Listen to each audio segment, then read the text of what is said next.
ಈ ಮದುವೆಗೆ 1 ವರ್ಷ 2 ವರ್ಷದಲ್ಲಿ ಎಲ್ಲ ಡಿವೋರ್ಸ್ ಕೊಟ್ಟು ಹಣದಾಗಿ ಬೇಡಿಕೆ ಇಡ್ತಾ ಇದ್ದಾರೆ. 1 ಕೋಟಿ ಬೇಕು, 1 ಕೋಟಿ ಕಾರ್ ಬೇಕು, 4 ಕೋಟಿ ಬೇಕು ಅಂತ. ಇದನ್ನೆಲ್ಲ ನೋಡುವಾಗ ಏನಂತ ಅನಿಸ್ತದೆ ಅಂತ? ಇದು ನಮಗೆ ಒಂಥರ ಬಿಸಿನೆಸ್ ಅನಿಸ್ತಾ ಇದೆ. ಇದು ಕುಡಿದು ಗಲಾಟಿನ ಮಾಡ್ಲಿ, ಏನೇ ತೊಂದರೆ ಕೊಟ್ರು ನಮ್ಮ ಕಡೆ ಹಳ್ಳಿ ಕಡೆ ಅಂತೂ ಡೈವರ್ಸ್ ಅನ್ನೋದೇ ಕೇಳಿಲ್ಲ ನಾವು. ಮದುವೆದು ಒಂದು ವ್ಯಾಪಾರ ಆಗ್ಬಿಟ್ಟಿದೆ. ಎಷ್ಟೋ ಕೋಟಿಗಟ್ಟಲೆ ಮದುವೆ ಖರ್ಚು ಮಾಡಿ ಮದುವೆ ಮಾಡ್ತಾರೆ. ಆಮೇಲೆ 1 ತಿಂಗಳಿಗೆ ಗಂಡ ಹೆಂಡತಿ ಹೊಂದಾಣಿಕೆ ಆಗಲ್ಲ. ಆಮೇಲೆ ಡೈವರ್ಸ್ ಹೋಗ್ತಾರೆ. ಹಣ ಇಲ್ದವ್ರಾದ್ರೆ ಅವ್ರು ಜೀವ ಒತ್ತಿಟ್ಟೆ ಕೊಡ್ಬೇಕಲ್ಲ. ಹಣಕ್ಕೆ ಬೆಲೆ ಆಗ್ಬಿಟ್ಟಿದೆ. ಈ ದಾಂಪತ್ಯ ಜೀವನಕ್ಕೆ ಬೆಲೆನೇ ಇಲ್ದಂಗ ಆಗ್ಬಿಟ್ಟಿದೆ.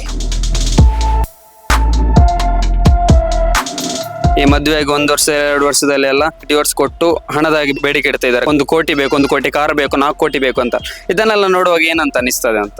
ಇದು ನಮಗೆ ಒಂಥರ ಬಿಸಿನೆಸ್ ಅನಿಸ್ತಾ ಇದೆ. ಇದು ಅಂದ್ರೆ ಈಗ ನಮ್ಮ ಕಡೆ ಹಳ್ಳಿ ಕಡೆ ಎಲ್ಲ ಏನಿರುತ್ತಲ್ಲ, ಮದುವೆ ಆಗುತ್ತಲ್ಲ, ಸಾವರಿಗೆ ಎಷ್ಟೇ ಕಷ್ಟ ಬಂದ್ರು ಎಷ್ಟೇ ತೊಂದರೆ ಆದ್ರೂ ಅವ್ರ ಜೀವನ ಸಾಗಿಸ್ಕೋತಾ ಹೋಗ್ತಾರೆ. ಅವ್ ಗಂಡ ಕುಡ್ಕನ ಇರಲಿ, ಕುಡಿದು ಗಲಾಟಿನ ಮಾಡ್ಲಿ, ಏನೇ ತೊಂದರೆ ಕೊಟ್ರು ನಮ್ಮ ಕಡೆ ಹಳ್ಳಿ ಕಡೆ ಅಂತೂ ಡೈವರ್ಸ್ ಅನ್ನೋದೇ ಕೇಳಿಲ್ಲ ನಾವು.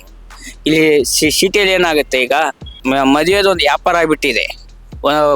ಎಷ್ಟೋ ಕೋಟಿಗಟ್ಟಲೆ ಮದುವೆ ಖರ್ಚು ಮಾಡಿ ಮದುವೆ ಮಾಡ್ತಾರೆ. ಮದುವೆ ಆದ ನಂತರ ಆಮೇಲೆ 1 ತಿಂಗಳಿಗೆ ಗಂಡ ಹೆಂಡತಿ ಹೊಂದಾಣಿಕೆ ಆಗಲ್ಲ. ಆಮೇಲೆ ಡೈವರ್ಸ್ಗೆ ಹೋಗ್ತಾರೆ. ಡೈವರ್ಸ್ ಹೋದ್ಮೇಲೆ ಆಗ ಗಂಡ ಸ್ವಲ್ಪ ಹಣ ಇದ್ದವರಾದ್ರೆ ಏನು ತೊಂದರೆ ಇಲ್ಲ. ಹಣ ಇಲ್ದವರಾದ್ರೆ ಅವರು ಜೀವ ಒತ್ತಿಟ್ಟೆ ಕೊಡ್ಬೇಕಲ್ಲ. ಹಣಕ್ಕೆ ಬೆಲೆ ಆಗ್ಬಿಟ್ಟಿದೆ. ಈ ದಾಂಪತ್ಯ ಜೀವನಕ್ಕೆ ಬೆಲೆನೇ ಇಲ್ದಂಗೆ ಆಗೋಗಿದೆ.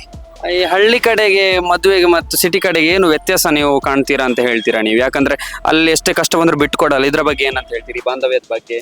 ಈ ಬಾಂಧವ್ಯ ಅಂದ್ರೆ ಈಗ ಹಳ್ಳಿ ಕಡೆ ಏನಾಗುತ್ತೆ, ಹಣದ ತೊಂದರೆ ಇದ್ರೂ ಅವ್ರು ಎಷ್ಟೇ ಕಷ್ಟ ಇದ್ರು ಅವ್ರು ಕೆಲ್ಸಕ್ಕೆ ಹೋಗ್ತಾರೆ. ಇಬ್ರು ಜೊತೆಯಲ್ಲಿ ಖುಷಿಯಾಗಿರ್ತಾರೆ. ಇಲ್ಲಿ ಏನಾಗ್ಬಿಟ್ಟಿದೆ, ಇಲ್ಲಿ ಬಿಸ್ನೆಸ್ ಆಗ್ಬಿಟ್ಟಿದೆ ಇದು ಮದುವೆ ಅಂದ್ರೆ.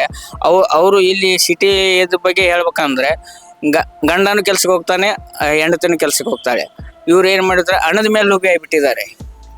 ಜನರು ಇದನ್ನ ಯಾವ ರೀತಿ ಅರ್ಥ ಮಾಡ್ಕೊಳ್ಬೇಕು ಅಂತ ಹೇಳ್ತೀರಾ ನೀವು?